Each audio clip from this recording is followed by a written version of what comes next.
Okay, thank you. Um, well, first of all, thanks for having me on New Stars of Data and choosing to listen to me today. This is going to be a completely non-technical session, so I'm hoping you're expecting this and you're in the right place. Any questions? We said there's a couple of slides where you can pop them in the chat and they'll get asked then or at the end. Just a quick disclaimer before we start in that the opinions in this are very much my own. They're shaped primarily by my journey in tech. I'm providing no silver bullet, but I'm hoping that a lot of the things in here could be useful for people who are either just starting their careers or are midway through or even more experienced and want to know a little bit about my journey and how that can be improved for others who are coming through. Okay, so setting expectations then. My intention is basically to provide an insight into my journey in tech and to use that to offer up some key skills, knowledge and experience that were helpful to me. The idea is that you can benefit from this knowledge and apply it to your own tech journeys. I'm using my journey in tech particularly because it's the best example I have to hand. And the idea is to give you some tools to progress. So who am I hoping is my audience? Well, I'm hoping there's a bit of a mixed bunch of people who are new to tech, transferring into tech, people who are in tech but maybe not progressing as much as they'd like, or people who are more experienced in their roles now and are keen to help others. So in scope is my journey in tech and what this can teach others, what skills were useful in my journey, providing maybe a few examples along the way. What's out of scope is obviously I can't cover everything in the space of an hour, and there's also no silver bullet. So initial thoughts then. I've got 3 questions that I'd like to cover to start. The first is why the tech industry? So why am I choosing to talk about the tech industry? The next one is what is it to make it? So we're going to define how we make it in tech. And then we're going to go on to how do I actually make it in tech? So let's start with the first one. So why am I choosing to talk about the tech industry? So technology is all around us. I've grown up with it. I've seen a hell of a lot of advancements in it. And yet I still remember the old days of tape and video cassettes. Yes, I am that old. So technology is a main part of our everyday lives, from our work to interacting in social spaces and even in our learning. It's become an ever increasing fact that we have to know how to operate within technology to make our lives easier. It's clear that it's going nowhere. It's also accelerating in pace, so we need to learn to embrace it. So technology is what brings us all together now more than ever, especially in terms of communication. It's what impacts our daily lives. And as well as that, it's obviously now where I have most of my work experience. So I'm going to share some of this with you. So just to give you a little bit of information about me, my name's Liz Hardy. My pronouns are she, her. I am currently a data platform engineer at Data Masterminds. I've been working in tech for over 10 years now. I've done a variety of roles ranging from data analyst to DBA to DBA team lead, and now data platform engineer. I've worked in organisations from small to large, both in low to high profile, and also in a diverse range of sectors, including things like healthcare, education and training, insurance, legal services, and even the airline industry. All these roles have helped shape my knowledge in some way, from soft skills and also to more hard skills, such as technical skills. And it's my intention to share some of this with you today. Feel free to reach out to me on LinkedIn. That's probably the best way to get hold of me at the moment. And just a little disclaimer before we start, in that although I may be covering things around some Microsoft tools and things that I've used in the past, that's not really necessary. All the things I'm covering are kind of relevant to anyone with any sorts of tools and technologies. Also, just a little bit about me. just to prove that you can have a life outside of tech, no matter how busy it gets, and it does get busy. It's important to have those hobbies to kind of switch off a little bit and just improve your mental health and make sure that you get that life-work balance right. So they're my hobbies. So next thing to cover is, what is it to make it? So what do I mean by making it in the tech world? It can be argued that I mean to survive in tech, and there are certainly those days where it can feel like that. However, I can also mean to thrive in it. So basically, to make it ultimately is determined by you. You decide when you've made it in tech. Well, that's where I'm kind of going with making it. So my definition of making it would be something along the lines of surrounding myself with knowledgeable co-workers where we share ideas and knowledge to make everyone a more efficient and successful team. I believe it's where I can use my existing skills that have transferred over with me from previous roles, both technical and soft skills, where I can learn new things, meet new people, have variety in my role, whilst also achieving a good work-life balance. So that is my definition of making it. However, yours might be very different. So defining making it in tech, as we've said, this is defined by you. Ultimately, you need to assess what's important to you, what will keep your focus and interest in your chosen tech career. Like we said, it's defined by you, and you need to think about what your goals are.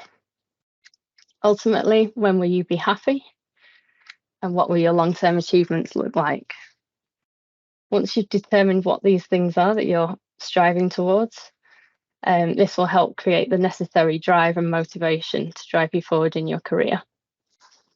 It's important to note that a lot of tech is self-motivated, so that means that you have to go out and search for answers, do your own learning, read blogs, attend talks, even go to training events. And so these goals are crucial to have something to focus on. So whether it's you're planning to become a performance tuning guru or work for a big tech company, maybe even own your own tech company or help others in tech, ultimately you need to decide on that and use that to motivate yourself. So coming on from there, how do I actually make it in tech? So now we've defined making it in tech, I'd now like to focus on how we get there. What do we think are the most important skills, knowledge and experience that we can use to advance and succeed in our chosen tech career? And to do that, I'm going to introduce a statement. So I once had it said to me that technical skills are the most important skills to succeed in tech. What do you think?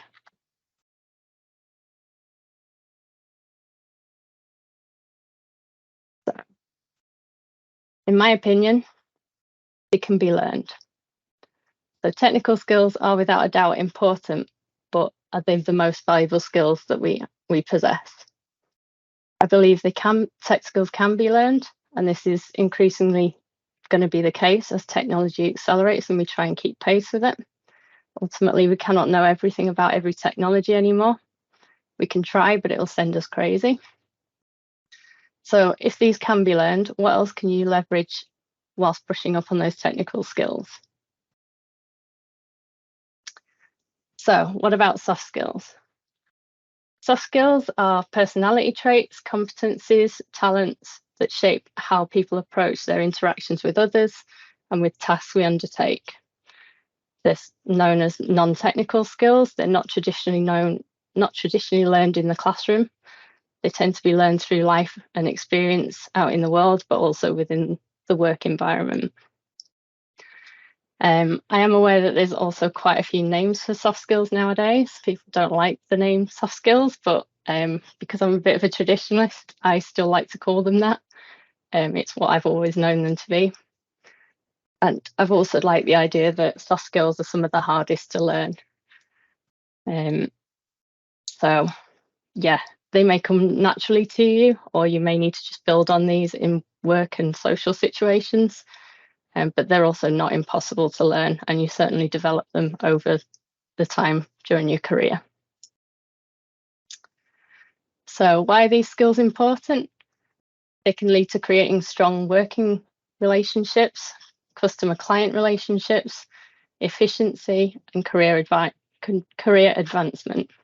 Ultimately, these skills can give you the edge over someone who lacks these skills, especially when it comes to applying for that role.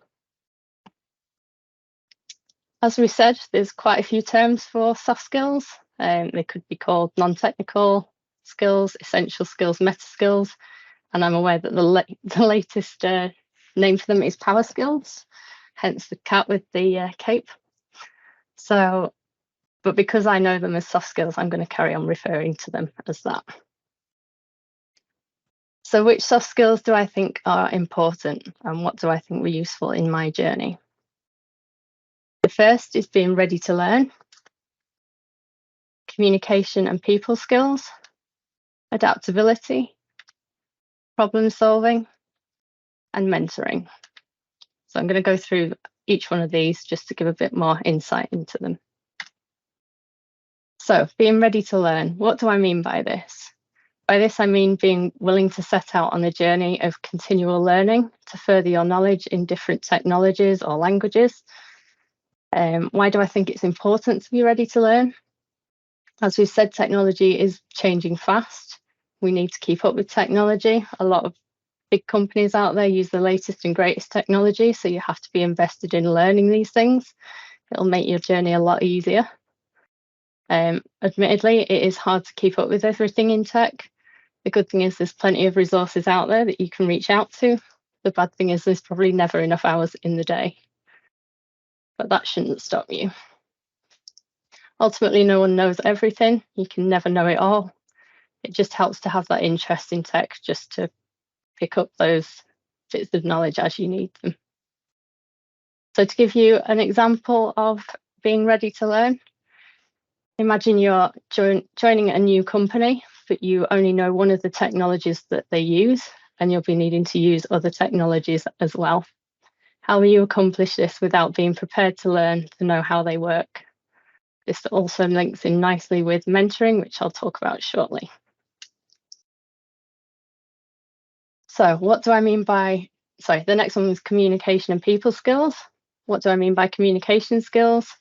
I mean working with colleagues, speaking to different levels of the business, different clients, active listening, asking questions, speaking, presenting information.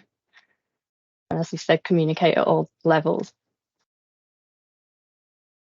So communication is important because we communicate with people every day, not just through instant messaging or emails, but also via phone and video calls. And technology is obviously helping us communicate in so many different ways now effectively.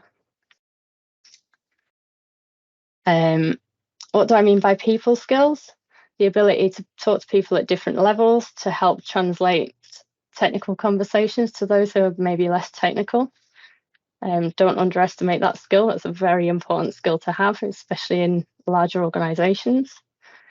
You might have to speak to others in different teams, in different departments, but also team leads and managers.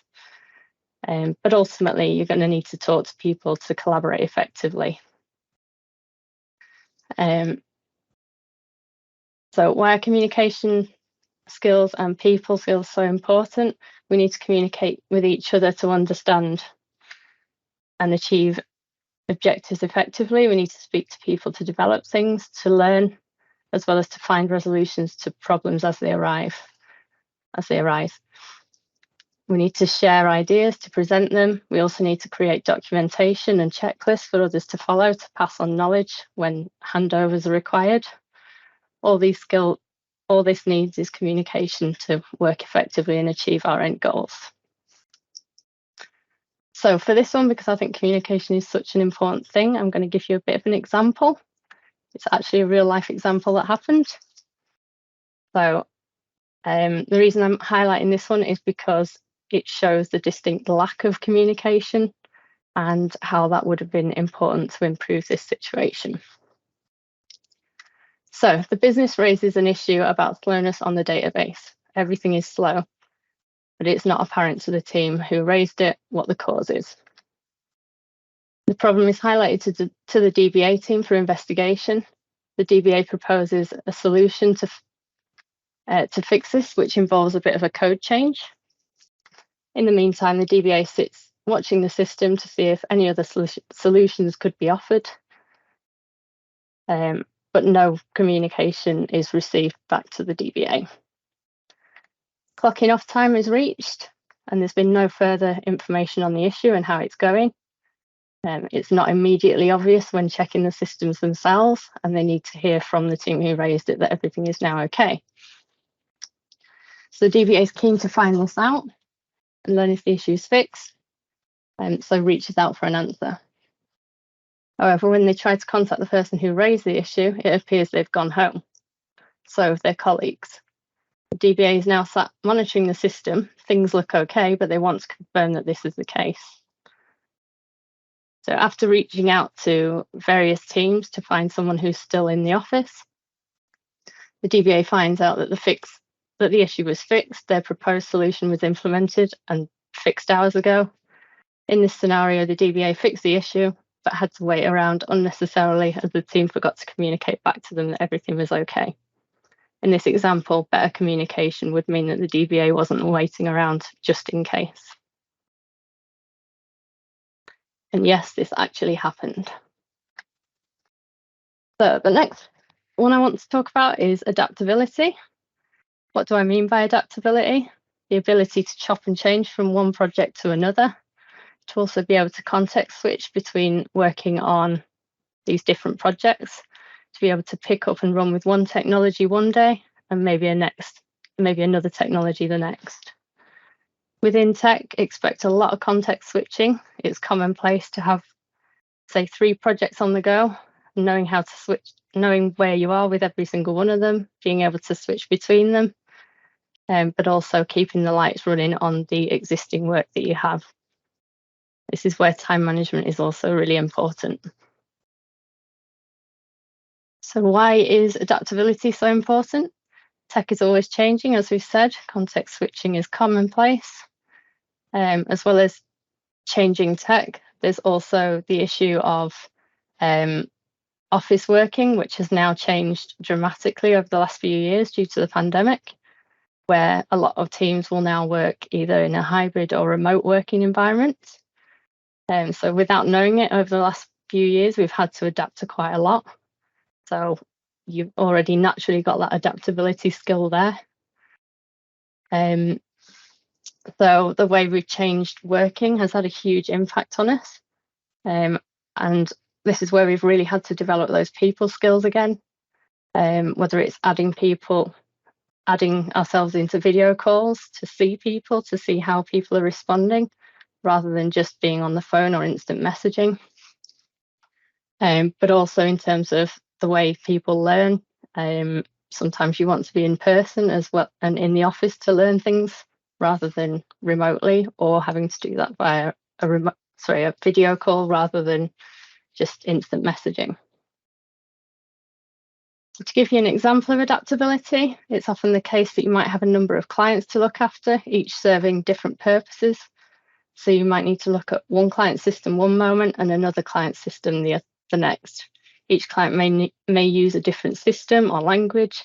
You may need to work on different projects throughout, as well as dealing with these client issues.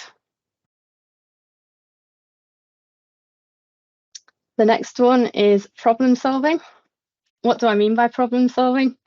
I mean assessing a situation, understanding the initial problem, gathering all the information about it and investigating thoroughly, and finding a root cause. And ultimately, what's important then is to put in prevention methods so you can stop these problems recurring again. And ultimately being more proactive rather than reactive as a result. So in IT, a good way of learning is actually breaking things and fixing things. Sometimes we have to replicate things and break things to try and fix them again as a great way of learning. It's quite commonplace. So if you're good at problem solving, it's definitely going to make your tech journey easier. So an example of problem solving for you. Imagine you have a call from a colleague in another department reporting that they're unable to connect to a server. You don't know where the problem lies. You need to help your colleague to identify the problem and put a fix in place. So you need to use, again, those people skills to try and find a solution. You might try and fix the permissions, but then find your colleague still tests this and finds the issue isn't resolved. Instead of stopping there and saying you can't do any more, you need to be able to go back to them and say, give me a little moment and I'll have a further dig around. You may need to go and frantically Google something or speak to your colleagues or even speak to people in another department. But having that persistence and being determined to fix that problem can really help you troubleshoot through errors and leave your colleague happy that their issue is resolved. Any questions so far? At this stage, no questions for you. Okay, I'll move on. So other than those soft skills that I've talked about so far, what else do you have to offer? So those soft skills were particularly useful in my tech journey so far, but there are also other things you can offer, and that is your knowledge and experience. So what do I mean by this? I mean the experience you've gained from every role you've ever done, what you've learned, what transferable skills and knowledge you possess that you can then leverage in your tech role. Never underestimate these skills. They're really valuable. Ultimately, life teaches you a lot, so do previous roles. And never underestimate the skills that you've gained even through doing basic jobs, through stacking shelves, working in a pub, attending college or uni on a daily basis. Okay, so to follow on from that, just to give you some insights from my tech journey, here's a few things that I'd like to share with you. I like to think of them as maybe pieces of wisdom and techniques that I've gained over the last 10 years in tech. And I'm hoping that a lot of them will ring bells, or there'll be ideas that people can take away and apply in their own careers. So the first one is the importance of active listening. This is especially the case when you first start in tech, and you can find some conversations you begin to get involved with as being a little overwhelming. They can be full of technical terms, and some conversations can be rather more complex than they need to be given their audience. However, don't underestimate the idea of sitting in these meetings and just listening to start to get a feel for what's being discussed. You might feel a little afraid to ask questions at first, but the more you sit in these, the more comfortable you'll feel with this and the more confident you'll be. When you can, try to get involved in meetings and conversations rather than avoiding them for fear of being caught out, in case you get asked something that you don't know. Also, remember, if there is a question that you don't know the answer to, you can always say, I don't know, but I can find out for you. That's not unhelpful. It shows willingness to learn. And sometimes that's all that can be expected. Also, business knowledge is a really key thing that you can get involved in from the start. You don't need a lot of technical knowledge to start learning the business processes and what the systems do. So definitely don't underestimate that. In my journey, I actually benefited from that during COVID and the furloughing process. So it actually kept me in a job because of the business knowledge that I'd acquired. For example, imagine you started in a new company as a junior and you've been invited into a meeting about a contact center application being down. You may not know much about the system, having only just started, but go to the meeting anyway. See what you can understand and pick up. At the start in a company, especially as a junior, you won't be expected to know everything. However, there's nothing stopping you from learning the business knowledge, learn how the systems work, who uses them, and what the impact of them being down is. All this is non-technical information, but it's crucial for implementing a fix. From here, you can pick up the bits of technical knowledge, and also you can identify any gaps in knowledge and clarify those with the other team members. So the next one is asking questions. Can't underestimate the value in doing that. Be inquisitive and feed your curiosity. Asking questions will help you understand things further. After all, you don't know what you don't know. To fill in the gaps, you'll need to ask questions of your team and other departments and clients to find out what you need. Asking questions may seem daunting to start, especially if you're new to the role. And often you may think, well, what if I ask a stupid question? Well, so what? At least you're trying to be engaged in the conversation. Believe me, I've asked tons of stupid questions in my career. I'm not ashamed to admit it. Sometimes I may just be having a bad day and not thinking right. However, there are a lot of times where I'm asking those questions to fill in those gaps in knowledge, and that's been invaluable to me. So never underestimate the value of having fresh eyes on something and giving a new perspective on things. As you work within a role for several years, you tend to find that people stop being curious about things and the way they work. You might also find that people leave things well alone for fear of breaking them. So ultimately, asking questions here will help you to understand why things are being done in a particular way. You can start asking, does this make sense to me? Are we reinventing the wheel? Is there a better approach? Or do tools exist that could be used that already do this effectively? Asking questions here would prompt whoever's put these processes and technology in place. It will prompt them to think about why they're doing things in a certain way. So ultimately, you might be able to suggest a new approach for a process. You might meet resistance along the way because it's always the way something's been done, but that doesn't mean it's not worth challenging. Another benefit of asking questions is that it also prevents assumed knowledge from being made.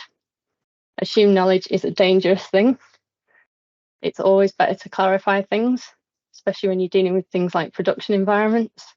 Just be confident to speak up, and if anyone comments on this, you simply say that you're preventing assumed knowledge and that this saves time and embarrassment in the long run.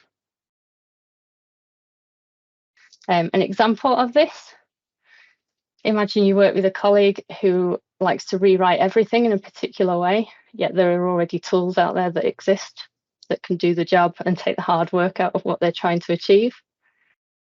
Why not ask questions and ask why they're rewriting something when tools already exist?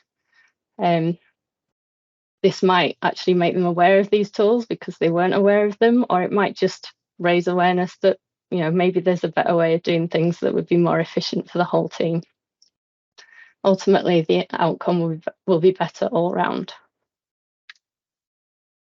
Another thing I'd like to stress is pointing out the obvious and the value of that. It might actually not be so obvious to others. After all, we all think differently, and we should be mindful and respectful of that. Often you can find that people in tech sometimes can get so involved in their own subject and they're so far down the rabbit hole that they forget to look up and look at maybe the more simple and obvious things. It's sometimes worth pointing out the obvious in these cases. I've definitely seen this when troubleshooting an issue has gone off course because someone's gone way too far down the rabbit hole. And it's been someone pointing out the obvious that has brought this back on track. In addition to that, be honest where you are in your learning journey. There's no shame in actually saying that you don't know something yet. We need to recognise that technology is now so vast that we can't know everything. You can try to know it all, but there'll always be something we miss. And ultimately now, not everyone has the advantage of working with technology for the last 30 years, for example. So we have to start from the fundamentals up. That will take time, and that's okay. After all, you don't know what you don't know. So personally, I've found nothing worse than people saying that they know something and then finding themselves in a crisis and frantically Googling and not being able to handle the situation well. So ultimately, I would suggest looking at what you already know, what's missing, and use those use that as a starting point to fill those gaps in knowledge. For that, you could also start using the help of a mentor, which I'll talk about shortly. Another thing I've learned is learn from failures. Ultimately, we will fail at something at some point. It's okay, it's normal, it's human to make mistakes. It's how we learn from them that counts. So, okay, you may have misjudged something or you thought the outcome would be different. Ultimately, just admit it, accept it, and learn from it. There's no reason to sit there and dwell over the same thing and how it shouldn't have happened. If you learn from it, you're going to be a bigger person and you're going to be more proactive than reactive in situations to stop it happening again. So, for example, say that you had written some code and somehow it gets into production without going through test first, and it scrambles a load of data or removes a bit of data. It's obviously not a great situation, but even in that scenario, you can still learn from it. You can find out why it went to production without going through test first, and then you can draw up a plan and a process on how to not let that happen again. Another piece of advice would be do things that are out of your comfort zone. It's always good to get out of your comfort zone every now and again. That's ultimately how you challenge yourself. Initially, it can be quite a daunting experience. What if I can't do it? What if I fail? Well, as we said, learning from those failures are very important. And if you don't put yourself out of that comfort zone every now and again, then how will you know how you would have done? Also, what if I'm an introvert? Well, yes, it's going to be hard the first time, but you start with those little steps, doing one thing that's a little bit out of your comfort zone, and then build on that. It'll take time, but ultimately it's very satisfying when you actually achieve something that is completely out of your comfort zone, and you will learn a lot from it. In addition to that, I just want to talk about barriers briefly. You may have felt at times maybe that you're banging your head against the brick wall. I know I've certainly had those moments in tech. And the key thing along the way is that throughout your journey, you're likely to face challenges or barriers that get in the way of your progression. So whether that's things like trying to move up the leadership chain or just getting started in your tech career, there will be challenges. However, with time and patience and some thinking, you will overcome these. Such barriers could include a continual change of line manager, failing an exam, being the only female in your team, a lack of confidence, language barriers, or even cultural differences. Any questions so far? No questions so far, just a lot of comments. Okay. So what about technical skills? I appreciate up till now I've not really talked about them, but of course they are important. I'll also refer to these as hard skills. Why are they referred to as hard skills? They're more commonly skills that you can learn in the classroom. You can do certifications around them. You can also work with others in your tech journey to learn these. So yes, technical skills are important. All I'm trying to say is that whilst you're learning those technical skills, because it can feel like a bit of a mountain to climb, there are ultimately other soft skills that you can use to really help with that and to really give you that make you that rounded individual and give you the advantage over someone who maybe doesn't have those skills yet. For example, you might know how to write a basic T-SQL statement, but you don't know the performance impacts of the way you write it. That's okay. Again, that will come through with learning and experience. It'll take time and you just need to be patient with it. Also with technical skills, some of them you can do certifications with, but you can't always do, like, go to university and do, say, a degree in database admin. So there's lots of different ways that you can learn these technical skills, either on the job or through professional qualifications. So yeah, I think next bit is what can help me to learn the technical skills. So there's actually a lot of online resources out there that can help you in your learning journey. There's a lot of things like Pluralsight, a lot of YouTube videos. There's also Microsoft Learn. There's also certifications and kind of crash courses in certifications if you want to go down that route, which tend to have training courses with them. You can attend or volunteer at conferences and ultimately get involved with the tech community. Now, moving on to mentoring, this is a really great way of being able to brush up on those technical skills. So what do I mean by mentoring? This is a relationship with someone who has knowledge that you would like to gain. There will always be others around you that are more knowledgeable in some areas. So why not reach out to those people and learn from them? Ultimately, find yourself a mentor. However, if you believe that you already know as much as you can, or are even willing to do so in your career, then maybe you're more experienced and want to be able to give back and share with others. At that point, maybe it's ready, maybe it's the time to become a mentor. And one thing I'm a big believer in is sharing the knowledge. I've definitely worked in some places where that's been a very taboo subject in some ways. People don't always want to share the knowledge because they think they'll put themselves out of a job. But ultimately, there's some, you can be much more effective and work better as a team if you do share that knowledge. Oh, sorry. And the other thing I just wanted to highlight about mentoring is that the importance that you can have a mentor at any stage. There's no shame in it. Ultimately, as we've said, you can't know everything. There'll always be someone else who knows more, so why not learn from them? And then when you know some bits, you can then turn the tide and you can actually start mentoring others as well. And also, just to note on that one, find yourself a good teacher that works for you.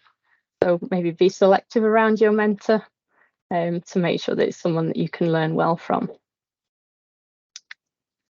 So I just want to share a bit more about my own story and how I've come to select all of these skills and knowledge and experience from my own journey. Hopefully you'll see some common themes throughout, but you might pick up on some bits that maybe I didn't think of. So just a bit of a timeline of my career so far. One thing to note is that my journey does show that it takes persistence for you to get where you want to go. There will be ups and downs along the way, but it also takes time to achieve goals, and that's okay. So pre-2010, I went to university and I did lots of different random jobs, things like admin jobs. And that's where I did develop a lot of people skills, and I was very much a mentee in every role that I did. So 2010 then, I worked for a number of companies, starting to delve into the tech world a little bit more. I sat opposite some IT people in a training company. I saw them always being stretched. They were always out on site and people would come up for their assistance and they weren't there. So I kind of identified a gap in the market in terms of, maybe I could help out a little bit. So I spoke to my line manager. I got her approval that I could start helping a little bit.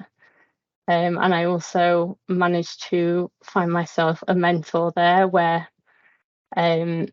basically they started, they did a lot of crystal reports writing, a bit of SQL knowledge as well. And they ultimately created reports for the business just to show how much money it was bringing in and areas to improve on. Luckily, I had someone who was keen to mentor me. He saw the advantage that if he trained me up to do some bits, then he could go on to the more advanced work. And I think that's something that a lot of people could learn. It's definitely good to share the knowledge, and when when you're getting a bit stuck in your role and you kind of want to progress further, why not train someone else some of the skills that are a bit more obvious to you, so you can spend that more time on the things you want to look into. So from there, I got a bit of a interest in writing reports.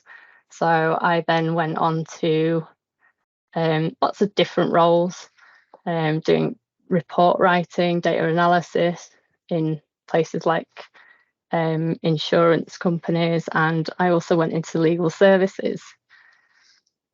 So 2013, I was at a solicitor's, and I had quite a few barriers there. There were a few people I was in a team where I was very much the only female in it.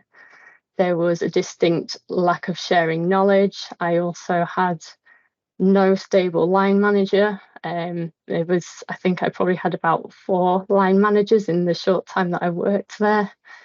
At that point, I decided that although I loved the report writing side of it,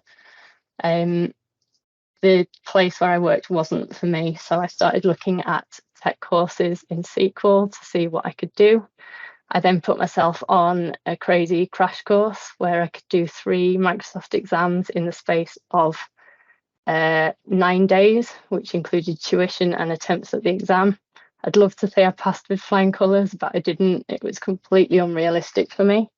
However, I don't regret that at all. It shaped my next decision, which was to find a role as a junior DBA. Here I very much became a mentee and asked a lot of questions. I learned a lot of technical skills. Luckily, I had a very supportive team who could help me learn those things. 2017, I'd got that exam passed, primarily the DBA exam, and I continued to further my tech skills at work, also being a mentee still, but also a mentor to some of the juniors there. And I carried on asking those questions to fill in the gaps in knowledge. 2019 then, I became DBA team lead. I was still very much a mentee and a mentor. I definitely drew on some people skills and adaptability skills there, but I also progressed those as well. So 2022, I got my current role at Data Masterminds. I'm still proud to say that I'm a mentee and a mentor. That never goes away.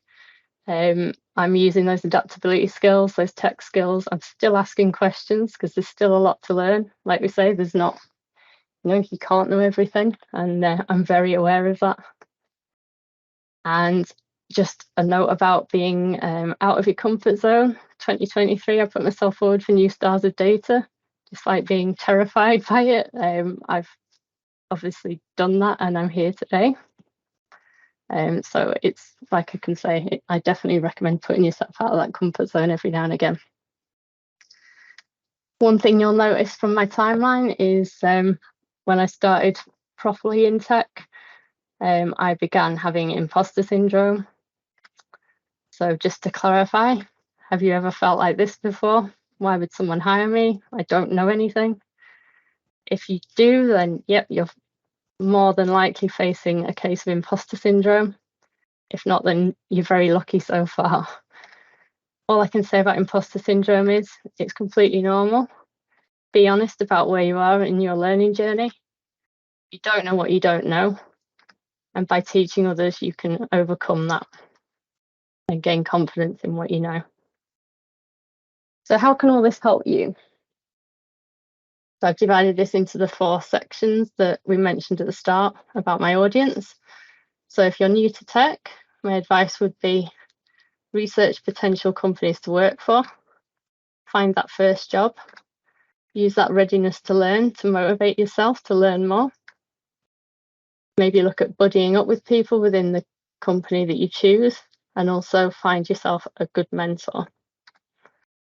If you decide after a length of time that it's not working for you, don't be ashamed to admit it and move on to something, whether that's internally moving to a different team or moving externally to a different role. And also look at joining the tech community. There's a lot of wealth of knowledge out there that is really keen to help. For those transferring into tech, you might already be quite well established in terms of your soft skills. However, find a company or role that suits you in tech. Draw on those pre-existing skills like those soft skills. Make use of active listening and really learn that business knowledge. And perhaps find a mentor just to help you get up to speed with those technical skills. If you're not progressing as much as you'd like, maybe it's time for a bit of self-reflection. Ask for feedback from those around you for that. Identify any gaps in knowledge.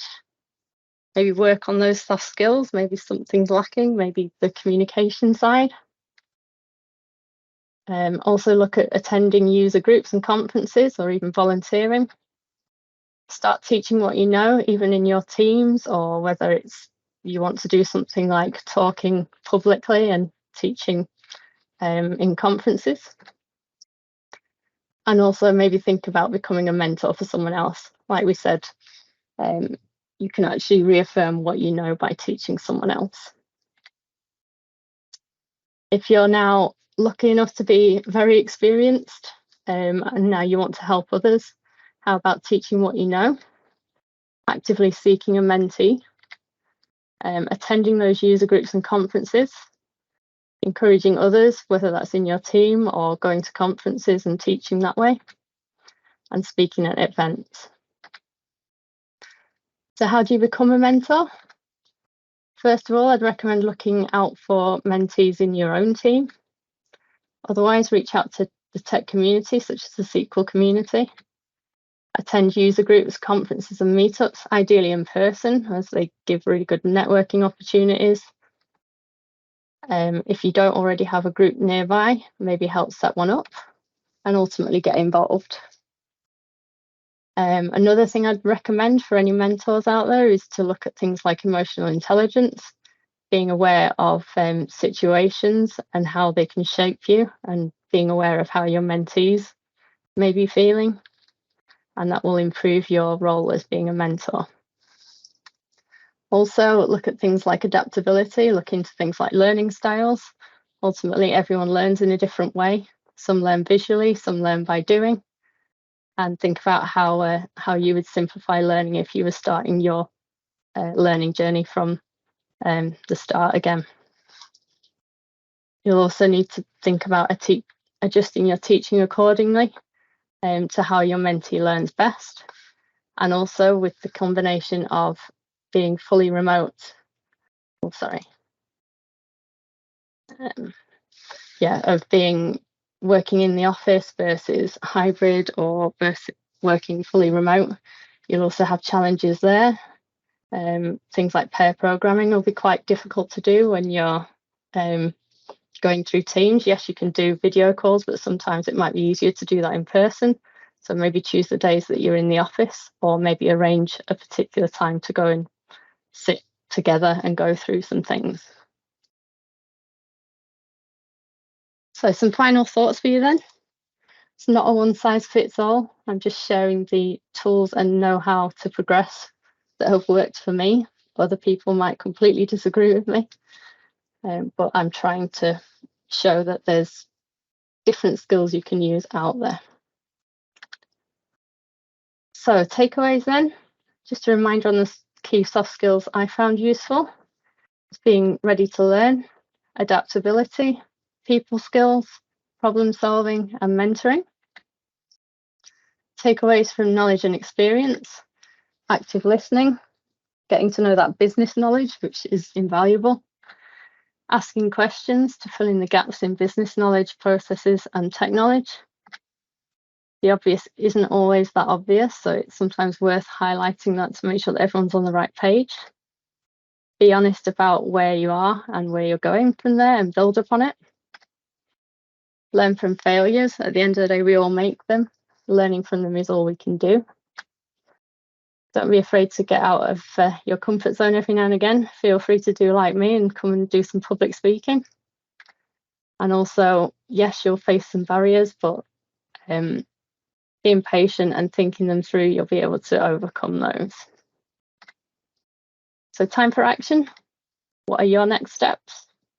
I've got a few ideas for you. Firstly, embrace your own soft skills. So maybe do some research. I've provided some links here on things about how to improve your soft skills. I've also provided some links for things like Open University and Coursera in terms of soft skills training. I think they're all free. And the Coursera ones, I think, are done by IBM as well. So they might have quite an interesting tech side to them. In addition to that, maybe do a bit of self-reflection, look at your strengths and weaknesses, and put an action plan together to work on any weaknesses you have whilst playing to your strengths. If it's the tech skills that you want to brush up on, definitely find yourself a mentor, especially one that you can communicate well with and learn well from. Also become a mentor if you feel like your tech skills are already there, and start networking.